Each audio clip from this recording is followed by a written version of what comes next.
جسد أثبات مما من فضله تحت الدعوة. هناك محاضرة تطبيق قرارنا.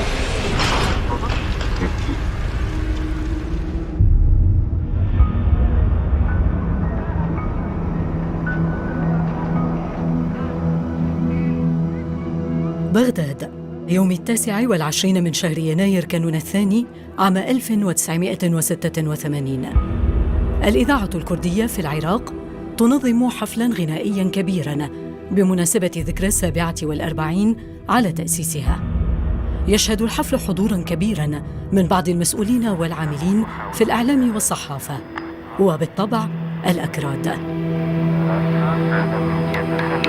وأمام هذا الحضور الكبير ظهر على خشبة المسرح المغني أردوان زخوي يطرب الحضور بالأغاني الفلكلورية التي يحفظها كثير منهم.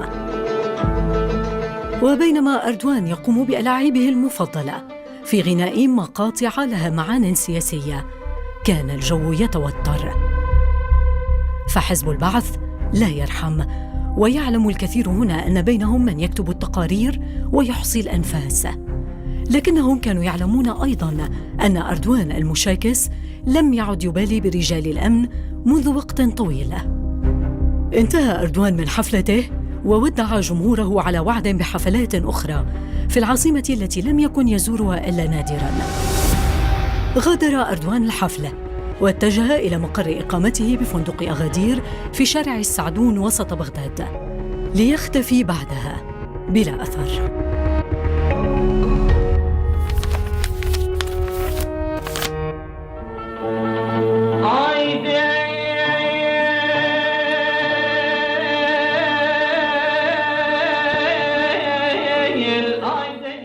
في حفلته الأخيرة كان أردوان يبدو أكثر عناداً. في قلب بغداد كان يصر على التلميحات السياسية في أغانيه تلك الليلة، وهو ما جعل بعض الحضور يتوجسون مما قد يحصل. غادر أردوان الحفل في وقت متأخر وذهب لفندق أغادير في شارع السعدون، حيث فقد أي أثر له.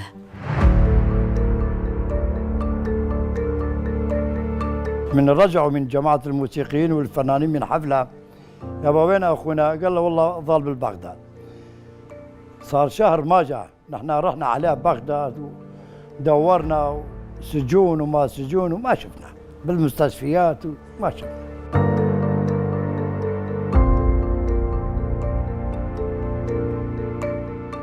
منذ اختفائه في 86 في مدينة بغداد حتى هذه اللحظة ماكو أي تفاصيل عن اختفائه، بس ما معقول هيك إذا كون عايش كل هاي المدة ما يبين، أكيد راح يكون عنده شيء، بس احنا متأكدين كلنا بأن هذا ما موجود، ولحتى هسه هو مفقود، حتى ما عنده قبر عندنا هنا.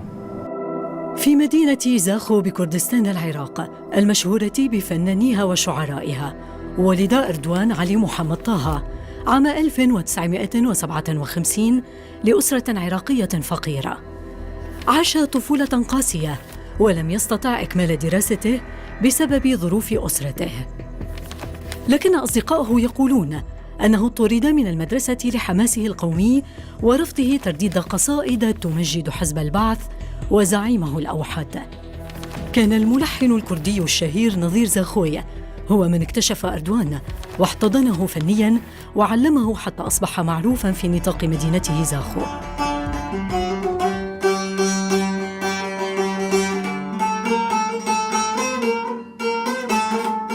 فمن شفت جبتها للبيت قلت له أعرف أنت تريد تغني وماكو أي واحد مساعد يساعدك بشيء، ما تعرف كل شيء، تعال يمي أعلمك. يعني يقعد يمي يوميا ساعة ساعتين وبعد ساعة واحدة يقعد بهالبيت هاي أعلمها. فعلمته فترة تقريبا ورا كم شهر سنة 77 حتى عرفت هو هذا يقدر يسوي شيء، يقدر تنظيم الأغنية شلون يغني. أخذ أول خطوة الإذاعة الكردية بغداد، أول خطوة أخذ ثاني.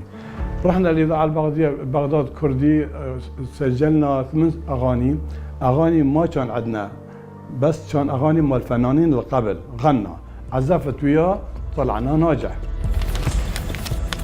بعد نجاح أردوان في اختبار الغناء بإذاعة بغداد عام 1977 ذاع صيته وزادت شهرته.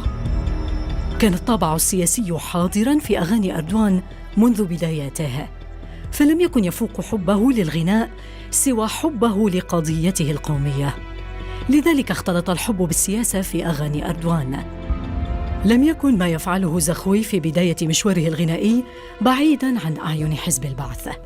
كان أردوان تحت رقابة دائمة وقاسية، خصوصاً مع زيادة شعبيته. كثيراً ما كان يتم استدعاؤه أو القبض عليه ليتم استجوابه عن معاني كلمات يغنيها ماذا تعني، أو أشخاص التقى بهم من هم وماذا قالوا. ولم تخلو أوقات احتجازه من تعذيب كاد يودي بحياته عدة مرات. هيك كلش صار مضايقات عليها، يعني ما عنده يعني راحة نفسية، يعني بالحفلات يعني أي منطقة يروح يعني يغني أي أغنية لازم يمسكوها، يقول أنت غنت على البارتي، على مسعود بارزاني، يعني هو يعني هيك يقولوها، حتى ما غنى يقول لا أنت غنيتها. كل يومين ثلاثة يجون هنا بهالبيت هاي أمن واستخبارات، يجون يا تحريات عندنا ياخذنا تحقيق للأمن، شو تسوون انتم؟ تعالوا هذا الكلمات شنو؟ فصل لنا هذا الشيء يقول هذا شنو؟ يعني يوميا يعني وضع مو خوش وضع كلش، يعني احنا ما نعرف اي وقت يجون ياخذون اعدام، ضرب، سجن. هذه طبيعة السلطات العراقية في زمن البعث، دائما كانت تبين بأنها سلطات منزهة ومنزلة من السماء، لا يمكن لأحد انتقادها. هذه السلطة لا تخطئ، لا ترتكب أي من الأخطاء. هم حاولوا تشويه صورة أردوان زاخوي، تارة كانوا يقولون بأنه زير نساء، تارة كانوا يقولون بأنه شريب أي يشرب كثيرا أو يبالغ في الشرب أحيانا، تارة كانوا يقولون بأنه شخص عدواني لديه العديد من المشاكل بينه وبين العديد من الفنانين أو غير الفنانين. لذلك في كل احتفالية أو في كل جلسة عندما كان يرى مسؤولا من البعث جالسا كان يغني أغنية قومية أو أغنية وطنية عن الكرد، وهذه المسألة لم تكن تعبر عليها ساعات إلا وكان أردوان زاخوي يعتقل ويحقق معه ويعود للبيت وهو نصف ميت.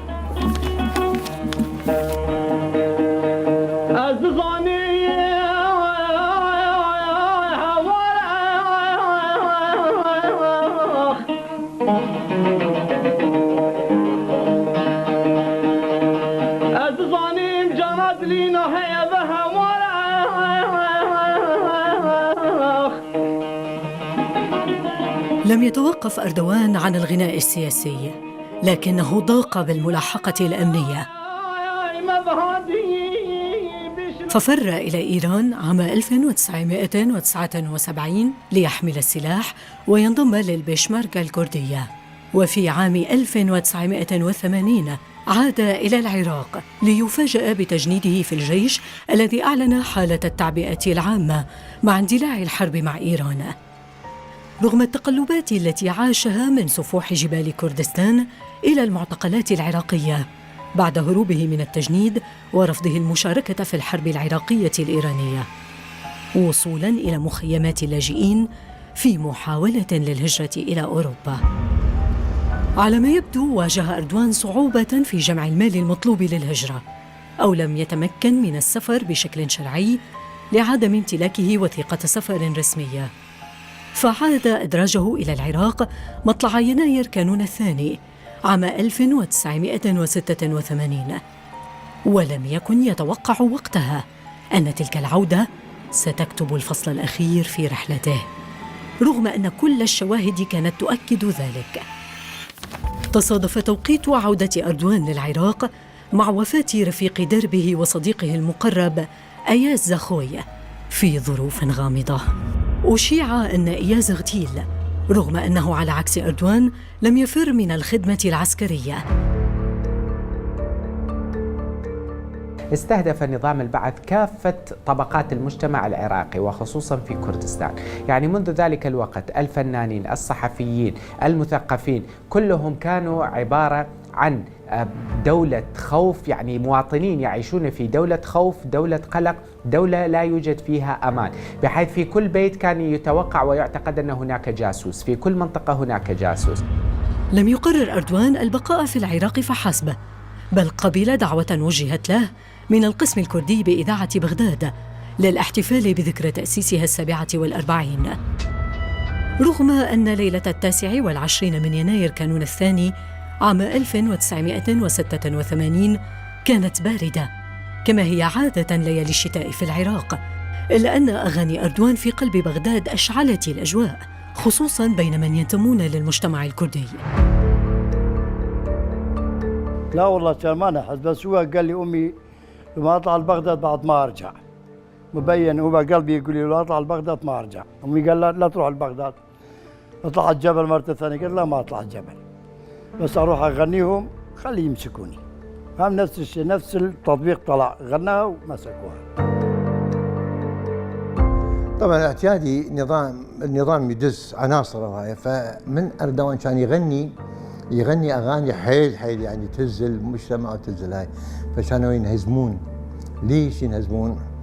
يفكرون بانه مثلا كمين من قبل المواطنين، من قبل المستمعين الموجودين هناك في الحفله، وكانوا يشلعون. فأردوان كان حيل يكرههم، ودائما يسبب لهم هالمضايقات هذه. مو هذا تحدي كان، مو هذا هو من قلت له الموضوع قال هذا احنا نتحدي الحكومه البعثيه، لان الشيء دخل براسنا نعمل شيء، يعني طلع اسمنا هم يعني عملنا شيء، حتى نستشهد، حتى لو يصير شيء بنا احنا مرفوعين الراس. هو هاي هوايته، واني طلبت منه هذا الشيء، هو حتى قلت له اردوان يجوز احنا نعدم، يجوز اعدام، يجوز ضرب، اهانه، كلها. قال ايه انا وياك، ايدي بيدك. غادر أردوان الحفلة واتجه إلى مقر إقامته بفندق أغادير في شارع السعدون وسط بغداد، ليختفي بعدها بلا أثر. في تفسير اختفائه يحكي الشهود عن أشياء مريبة شاهدها بعضهم وسمع عنها آخرون. يحكي صديقه نظير عن شخص غامض قابل أردوان بعد انتهاء حفله الأخير ببغداد، ويبدو أنه كان يعرفه جيداً، فقد تحدثا طويلاً وضحكا ثم ذهبا سوياً. ورا ما انتهى الحفلة رجعوا للفندق، مثل ما سمعت يعني جاء واحد صديق على الموتور قال يعني مال الجماعة قالوا يجوز عرف هذا، ضحك وياه وتكلموا هاي، بعدين ورا صعد بالموتور ورا وراحوا ما بلا رجع. ما حد هم معه، يعني هم اللي وياه ما قالوا منه، قالوا عبالنا أصدقاء قدماء يعني يضحكون ويتسالفون هاي، وأخذوها. لكن وفق أسرته فهذا الشخص الذي التقى به أردوان كان يعرفه بالفعل، وهو ليس السبب في اختفائه. وبحسب شقيقه عاد أردوان لغرفته في الفندق بعد سهرته مع أصدقائه، لكنه لم ينم سوى وقت قليل، فقد أيقظته غرفة الاستقبال بداعي أن هناك من يريد مقابلته لأمر هام. الصبح من راحوا للأوتيل، أبو الأوتيل هو حكى قال جماعة جوي علي سألوا عنه، يقول أنا قلت لهم هو الصبح يعني نايم سهران كان للفجر، فصار له ساعة يشي نايم، تردون قاعدة قالوا له لا احنا بعدين نجي عليه. فبعدين ورا الظهر جوي عليه في حجة أن يدعوا لحفلة ويروح يحيي الحفلة هاي، وقالوا له شقد ما تريد بالنسبة للمادة نعطيك. هو نزل بالبيجامة مالته، بالبيجامة نزل، يعني لا لبس ولا كردي ولا قاط. لما نزل قال عندنا عيد ميلاد ما بنية مالتنا، بلكي نسوي عيد ميلاد ماله. قال انا اروح ابدل، قال لا تبدل، نشتري لك ويانا شو اسمه بغداد اكو كماليات يعني. مسكوها وخلوها بالسياره ودوها. حتى الشنطه ماله، الحقيبه ماله موجود، ملابسه كله، حتى بغداد موجود كلها. وفق الشهود لم تعرف أيضا هوية هؤلاء الذين ادعوا أنهم يريدون أردوان لإحياء حفل ابنتهم، لكنهم كانوا آخر من التقى بهم الفنان الكردي قبل اختفائه. تختلف التفاصيل، لكن الأكيد أن أردوان زخوي شوهد آخر مرة في فندق أغادير قبل أن يختفي. في مدينته زاخو طال غيابه، وبدأت الهواجس تحل محل الاشتياق لعودته، وبدأ القلق يساور أهله. هل قرر البقاء في بغداد مدفوعاً بإحدى تقلباته المزاجية الحادة، أم تعرض للمضايقة والتهديد ففر مباشرة دون المرور بمدينته وأهله، أم وقع له حادث ولم يتمكن حتى الآن من إخبار أسرته وسيقوم بذلك عاجلاً أم آجلاً؟ تبخرت كل التساؤلات حين مر شهر كامل ولم يعد أردوان. وهنا بدأت الأفكار الأكثر تشاؤماً تستحوذ على أذهان ذويه. هو حتماً إما معتقل أو ميت. اللي عرفناه بعدين بأنه بأمن العامة كان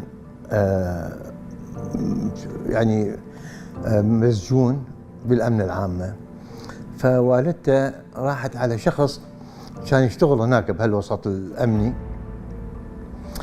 قال لها أردوان زين، وضعه زين، بس ممنوع واحد يشوفه أو هو يشوف أحد، ممنوع، بس قضية مثلا تعذيب وقتل هاي ماكو، بس مجرد سجين، الله كريم بلكت يطلعوه.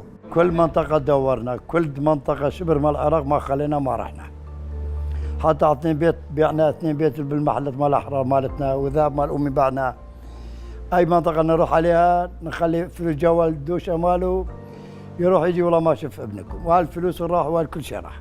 وأهله باعوا بيتين من بيوتهم اللي هم كل ما يملكون على مود يبحثون عنه، ينطون بعض الرشاوي لبعض المسؤولين، شوفوا لنا بفلان مكان، شوفوا لنا بالشعبة الخامسة، شوفوا لنا بالمخابرات، شوفوا لنا بالجهاز الاستخبار، ما موجود. فصرفوا البيتين وما حصلوا أي شيء بخصوص هذا الموضوع، ولا يقدرون يرفعون دعوة قضائية ضد جهات أمنية. سمعنا من بغداد، سمعنا هم من جماعة رجعوا قالوا والله هذا أردوان ماكو يوم، وين راح وين صار ما حد أخذ لحد الآن ما يعرف. قالوا جماعة الأيران طلع ما أعرف، جابوا صورته ما أعرف شنو، كلها كلاوات، كلها كذب كان، هو انتهى. لم يكن أردوان زاخوي استثناء بين الذين لاحقهم نظام البعث خلال تلك الحقبة، فأفواه الجميع كانت مكممة، وحركات المعارضين بل وأنفاسهم كانت محسوبة أيا كانت قوميتهم أو أسباب معارضتهم.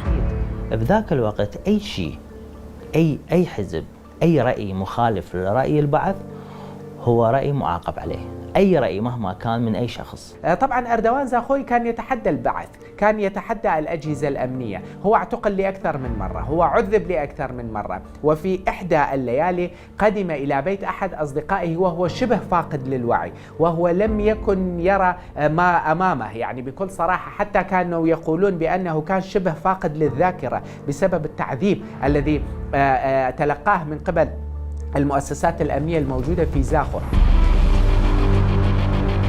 محاولات حثيثة تبعتها أسرة زاخوي للوصول إلى أي معلومة أو طرف خيط يقودهم إليها. وصل الأمر إلى المجازفة بمصير الأسرة كلها حين أصروا وقتها على مقابلة الرئيس العراقي صدام حسين وسؤاله عن مصير ابنهم.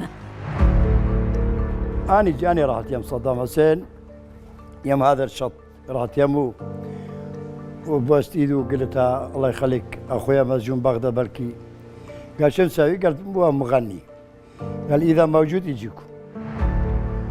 بعدين جاي الرساله وراك شهر جاء رساله قال لي ليس لدينا علمكم بابنكم هذا. التقوا بصدام، من صدام اجى بزاخو هنا على الشط هنا، راحوا التقوا قالوا هيك موضوع، قالوا اذا بسجون عراقيه 24 ساعه يصل بيت. بعدين ما وصل، معناه ماكو شيء، معناه انتهت راحت. النظام نكر، قال ماكو، ما لنا علاقه باي اختفاء بخصوص هذا الموضوع. نكر انكار تام، وما كان له تصريحات رسميه بصراحه بخصوص هذا الموضوع.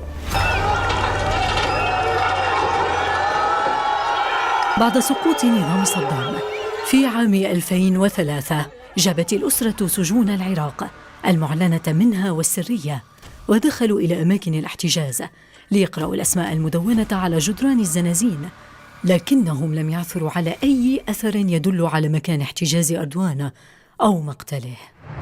لو عندنا سجلات المخابرات الموجودة أكيد كان نقدر نعرف وين اختفى، لأنه أغلب الأصابع أو أصابع الاتهام تشير إلى أنه الزاخوي اختفى عن طريق جهاز المخابرات.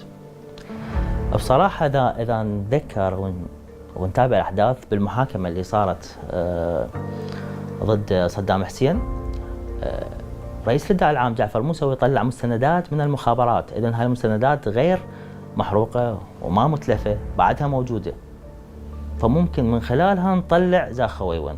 أحد أفراد حمايات أحد المسؤولين المهمين في إقليم كردستان كان قد تحصل على ملفات مهمة جدا فيها هويات أو يعني إثباتات شخصية للعديد من المفقودين من إقليم كردستان ومن المحافظات، يعني من كل محافظات إقليم كردستان. إحدى هذه الهويات التي وقعت عينه عليها كانت هوية الأحوال المدنية للفنان أردوان زاخوي. الاسم أردوان كذا كذا، الاسم الثلاثي، العمر كذا، يقال أنه كان في العشرينات من عمره، 29 سنة عندما اختفى. التهمة خيانة الوطن، الجريمة أو العقاب الذي أوقع به الإعدام بالغاز. هو سنة 1986 مسكوها، 1987 أعدموها، يعني ما ظل يعني هلقت بالسجن، أعدموها. لا يفسر غياب أردوان الطويل إلا بتفسير واحد، أنه تعرض للتصفية وقت اعتقاله أو بعدها بوقت قصير. لكن أين جثته؟ الفرضية الحقيقية هو اختفاء عن طريق جهاز المخابرات. السياسة المتبعة في ذاك الوقت من خلال هذا الجهاز هي سياسة الإخفاء، يعني كنا نشوف الاغتيال ما كان بصورة عشوائية، طلقات وأصوات بالشارع وغيرها، لا، كانت الاغتيالات بطريقة محترفة، أوبر سامة، قهوة سامة، اختفاء. يعني هاي الأشياء اللي نشوفها إحنا هاي أساليب كانت متبعة من قبل جهاز المخابرات العراقي. يشير البعض لأماكن شاع بين العراقيين أن جثث المعارضين كانت تدفن فيها، وأنها تضم مقابر جماعية يمكن أن تكون جثة أردوان في واحدة منها. وهذا خيط آخر كان يمكن للسلطات في بغداد وأربيل تتبعه للكشف عن مصير أردوان وغيره، لكنها لم تفعل. يقال أن كانت هناك مقبرة خاصة، وهذه في هذه المنطقة التي سأذكرها لم تحفر حتى الآن، مقبرة خاصة في منطقة تل عفر هي حاليا يعني من ضمن مناطق المادة 140 من الدستور العراقي، من ضمن المناطق المتنازع عليها.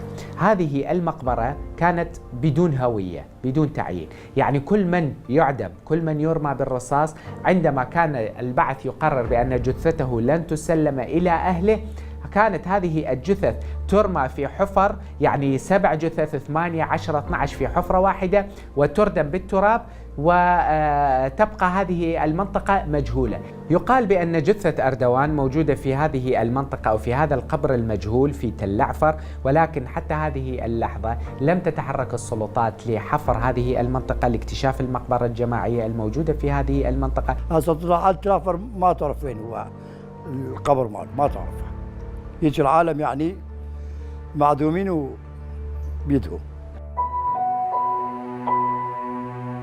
ظل أكثر ما يؤلم في قضية أردوان أن مصيره مجهول، لا يعرف على وجه الدقة ما جرى له، ولا يعرف مكان جثته ولا قبره. فقط قبر رمزي في مدينته زاخو لا يعزي أهله ومحبيه قدر ما يثير المزيد من الأحزان. قبر خاو شاهد على الألم الممزوج بالحيرة، وتأكيد للغياب الذي يثير أوجاعاً لا يطويها مرور الزمن.